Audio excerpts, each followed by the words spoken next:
This is every cheat pack you should use if you're homeless. When you're living like a nomad, that usually means you're not torching up the area very much, which also means you have to deal with a lot of creepers. That is, unless you take the time to tame a cat, since by just grabbing yourself a feline friend, that'll be enough to keep all of these creepers away from you. And phantoms too, which when you're not regularly sleeping in a bed, that's also very appreciated. And while sure it might take some fish to tame them initially, they're an investment that pays off, and a cheap one at that too. And luckily for us, we don't have to just settle for one pet, since by killing some of the skeletons that are giving you problems and using their bones to tame wolves, we can grab just 2 of these and then breed them up until we have our own personal army. And since we're not getting any trouble from creepers now that we have our cat, these wolves will be able to deal with the other mobs that are giving us troubles. You just might also want to dye their collars so that you can keep track of them. Minecraft's only got the one breed of wolf, it can get pretty easy to mix them up. Stop worrying about getting a netherite sword, since the truth is that if you were to get yourself just 3 cobblestone and 2 sticks, you can actually deal more damage. In fact, if you give them both of them sharpness 5, the stone axe will do 12 hit points per hit, whereas the netherite sword only deals 11. And while I'm not saying that an enchanting table's cheap,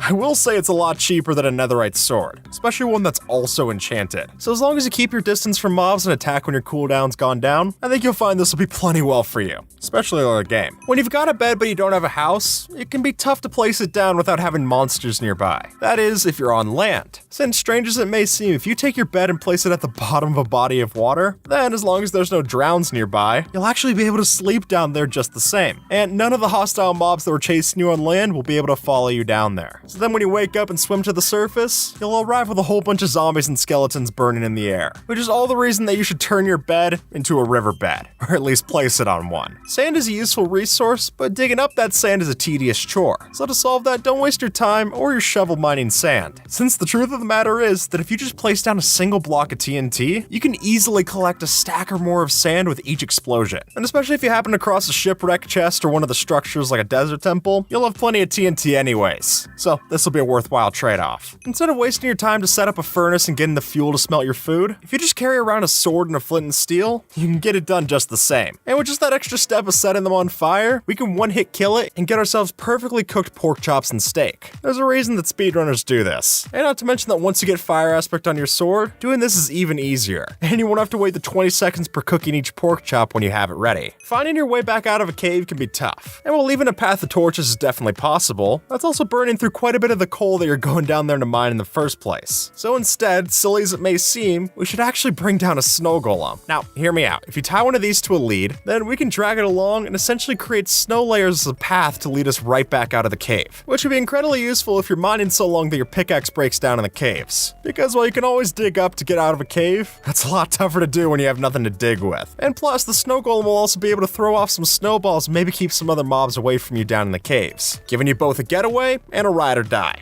Here's how to make an infinite water source with just 1 water source block. All you're gonna need is 1 bucket of water and 2 pieces of kelp. And while we dig out our regular 2x2 hole, what we would do instead is place our water block 1 block elevated on one of the corners. And then with the 2 pieces of kelp in the alternating corners like this, you'll find that they turn the flowing water into actual source blocks. And there you go. Even if you're in the driest of deserts, you're gonna have infinite water for as long as you need it. Potions are an underrated part of Minecraft survival, and while it can definitely be a chore to have to brew these up, here's a way to cut back on that. Since by just placing a hopper over top of one of your brewing stands, we can essentially queue up a playlist of all the things that we're going to be adding into our potion. So right after the nether wart finishes, it'll put in your ingredient and then put in the modifier after that, making this cheap and efficient, both adjectives that I like. Here's why you should fight your wither inside of the end. Now, not during the dragon fight, that would just overcomplicate things, but rather when you've killed the dragon, then it's worth noting that if you spawn in the wither sideways in this T-shape, it'll be trapped inside of the bedrock portal. And now you can use all of your cheapest tools to kill it off, even on harder difficulties. XP is a valuable resource to have, so you likely want to get a lot of it. But getting a lot of XP doesn't mean that you need to build yourself an XP farm, since the simple truth is that if you head over to the nether, there's plenty of XP lying around in the floor. By just mining nether quartz ore, I think you'll find this is one of the most effective ways of gaining XP at a very high rate. And it's a lot safer than having to kill a bunch of mobs. Plus, nether quartz ore generates frequently and in pretty big veins, both of which means that you're you're gonna get a lot of this stuff too. So while quartz as a crafting ingredient might not be so useful if you're not building a house or redstone, even if you don't keep any of the item itself, I think this is still worth doing in your next playthrough. If you need a lot of blocks fast, dirt is a good go-to. It's easy to dig, and it doesn't burn up like leaves and other things. But you don't have to worry about getting an overpowered diamond shovel to be able to insta-mine this. Since the real truth is that if you just have a stone shovel enchanted with efficiency 4, that'll be fast enough to instantly mine grass, dirt, and sand. And while sure the durability is nothing to write home about, you have to remember that we're homeless, so we don't have much of a home to write back to anyway. And that could still get you plenty of dirt that you would actually need, especially for when you need to bridge in other dimensions. Or you could use that same stone shovel with that snow golem to get a lot of blocks that way. And even if your stone shovel's unenchanted, you'll still be able to instantly mine all of the snow layers at its feet to get constant snowballs for making snow blocks. But keep some of those as just snowballs too, since instead of using fire resistance potions or a bow to kill a blaze, this is actually a rare case where our snowballs can do quite a lot of damage. And if you carry enough stacks of 16 of these in your inventory, you can clear out a nether forges pretty quick, and get all the blaze rods that you would need to beat the game. And if you don't want to worry about carrying around blocks at all, then it's worth mentioning that with just 2 buckets, that's all the blocks for pillaring that we ever need. Since with 2 buckets of powdered snow and a pair of leather boots on your feet, we can place them both on top of the other, and then take the bottom one and then move it to the top. Repeat as much as you want, you can instantly scale up hundreds of blocks without having to have hundreds of blocks on hand. Instead of crafting a new bow every time they need a dispenser, it's worth mentioning that in recent updates, you're actually able to craft them with bows that have as little as 1 durability point left. And that way you can save resources and recycle those old bows that you're getting from skeletons. Put the string to better use, like a fishing rod. Since just one of these, we can easily kill ghasts. As iCraft MC shows off, we're able to grab the big hitbox of the ghast and pull it right back down to our level. At which point, it does not take very many hits with a sword or axe to kill this thing off. And if you want to make things even easier and quicker, just put the fishing rod inside your offhand, and you can dual wield your way to victory.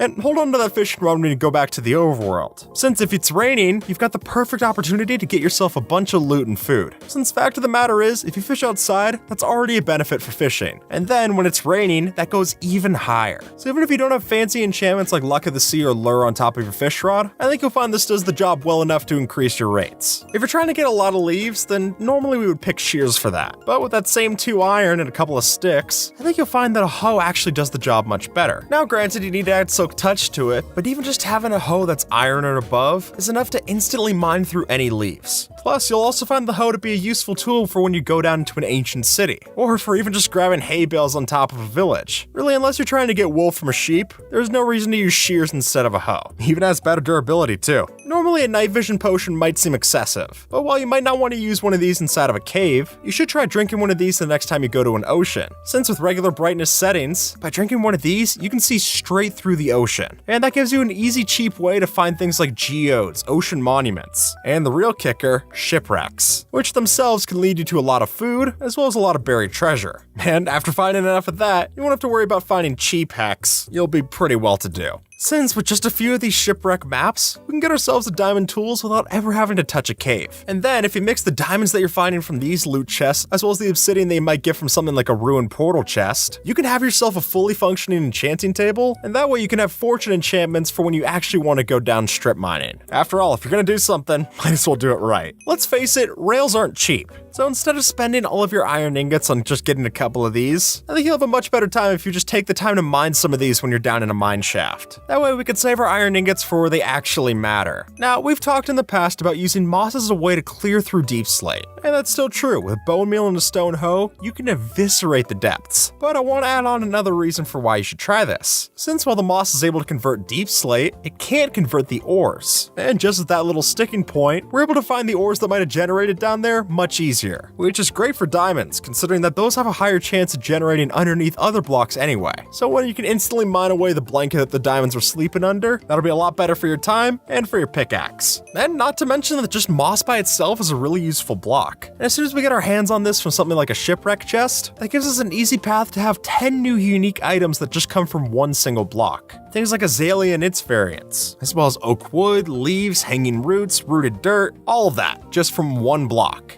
Not to mention that you can grind a lot of that down in a composter to also get more bone meal. Repeat the cycle, it gets pretty crazy. And if you don't have arrows, don't worry about crafting them, since while the materials look cheap, they're actually pretty tough to get. So instead, save that flint and turn it into a fletching table to get yourself all of the arrows you need through a villager. By just trading with a fletcher, you can get a stack of arrows for only 5 emeralds. And now you don't have to worry about killing off the entire chicken population just to get yourself a couple of these arrows. And with that, folks, YouTube thinks that you might like this video, so see if they're right and have a good one, alright?